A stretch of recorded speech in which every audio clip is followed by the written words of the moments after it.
Assalamualaikum warahmatullahi wabarakatuh. Alhamdulillah. Selamat pagi para sedulur YouTube, ketemu lagi dengan saya Agung Wijanarko. Oke para sedulur, seperti biasa di pagi hari ini saya lagi nyantai nih di samping rumah. Jadi seperti biasa di pagi hari ini saya pengen ngajak ngobrol-ngobrol para sedulur-sedulur saya, sobat-sobat saya, teman-teman saya yang sudah subscribe dan join di kanal YouTube saya. Nah teman-teman, obrolan kita di pagi hari ini masih seputaran ternak ayam ya. Ternak ayam skala rumahan, khususnya ayam yang untuk kompetisi. Nah teman-teman, mungkin teman-teman di rumah yang penghobi ayam nih ya, pastinya mungkin sebagian besar pernah mendengar yang namanya ayam turun mental, atau kalau bahasa Jawanya ayam licik atau kemudian ayam sirih.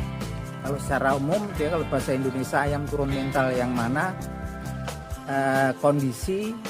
suatu kondisi di mana ayam kesayangan kita, ayam piaraan kita, tentunya jago ya, itu takut ya, dia takut atau jirih dengan ayam jago yang lain. Nah, itu biasanya kondisinya banyak penyebabnya teman-teman.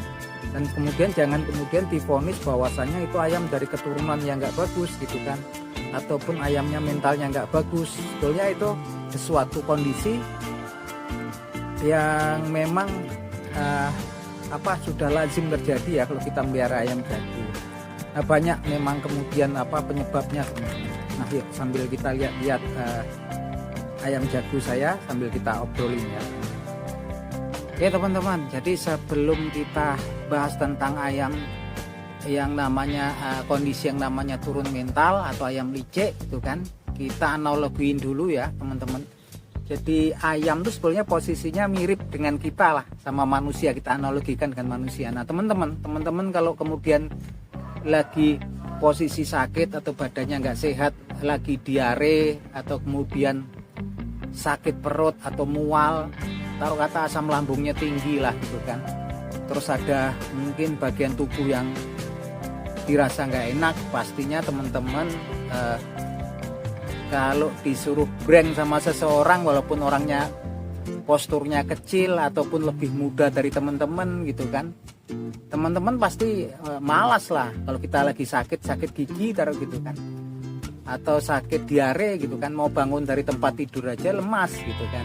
Artinya kemudian kalau kamu nih ditantang sama si A gitu, pastinya bilang saya lagi badannya sakit gitu kan. Jangankan mau bangun gitu kan, mau aktivitas malas, apalagi disuruh breng gitu kan. Nah itu kalau manusia, karena manusia bisa berkomunikasi, bisa ngomong gitu kan dengan manusia yang lain.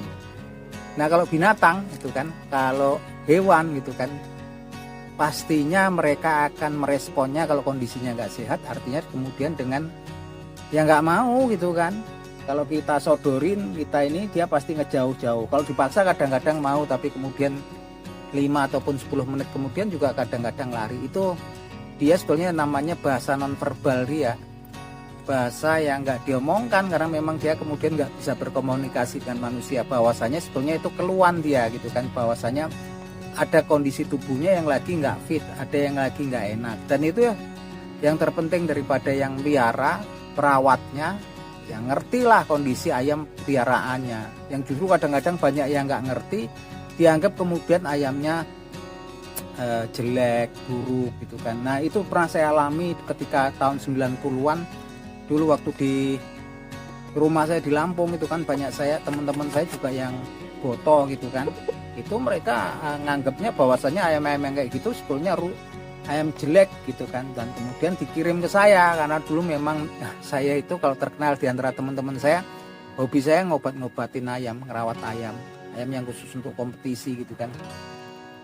Nah teman-teman, dulu juga setelah saya cek gitu kan, ayam-ayam yang udah nggak mau itu rata-rata yang biara itu, kalau teman-teman saya yang boto itu ayam-ayamnya banyak ya, jagonya sampai 5 atau 10 ekor, dan mereka banyak melakukan train ya, seminggu sekali gitu kan.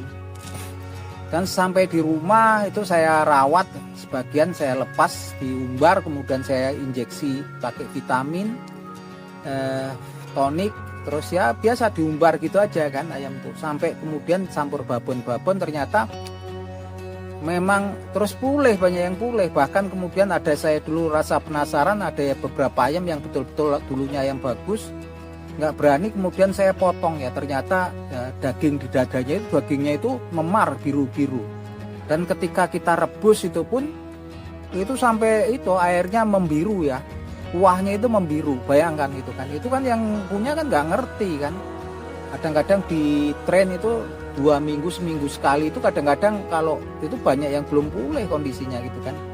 Bahkan kemudian yang ayamnya itu sampai kekuningan gitu kan,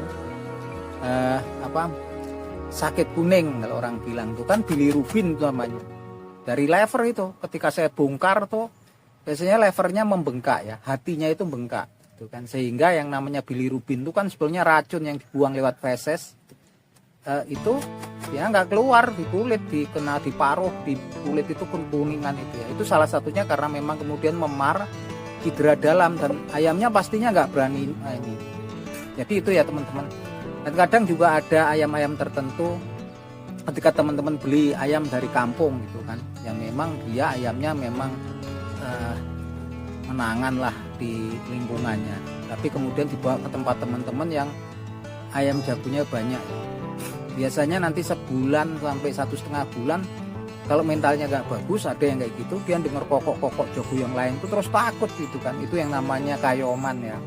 Tapi nggak apa-apa kalau itu sekedar, kalau nanti udah adaptasi dia pasti nanti berani. Dulu saya pernah bawa ayam yang bagus kayak gitu ke tempat temen di Cianjur, saya kasih gitu kan, di tempatnya jagonya banyak sampai kemudian 15 atau 20.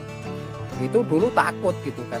Itu namanya kayoman, kalau itu nggak apa-apa. Tapi yang jelas kebanyakan ayam yang trennya terlalu rapat dan belum pulih itu rata-rata ya, kan dia nggak bisa ngomong kalau ada sendinya sakit, baunya sakit, apalagi ketemunya yang jenis-jenis koitrat ataupun koi ya, itu ya, dia efeknya itu nggak di tempat ketika match, efeknya paskanya. Itu sekilas ya teman-teman. Jadi itu yang dibutuhkan salah satunya adalah ramu-ramuan untuk antiinflamasi seperti jahe, terus serai itu direbus untuk minum ayamnya, terus istirahatnya yang cukup ya, dan diumbar sampai itu biasanya memar tuh sampai sebulanan ya gitu kan. Dan kadang-kadang kan kalau teman-teman yang memang penghobi, kadang-kadang trennya seminggu sekali ya, itu bisa menimbulkan cedera yang terus menerus gitu kan, ganggu ya, parah lama-lama gitu kan, sampai kemudian timbul sakit kuning ya, itu levernya udah bengkak. Makanya kalau mau train itu sebetulnya ya ayamnya ya semuanya nggak lawannya, trainernya ya nggak untuk melawan gitu kan, kalau khusus ayam mahal untuk pro gitu kan. Tapi kan banyak yang nggak marem gitu kan. Nah itu aja teman-teman obrolan kita di pagi hari ini, koleksi jago saya. Salam seduluran dari saya, Agung Wijanarko dari Brantol.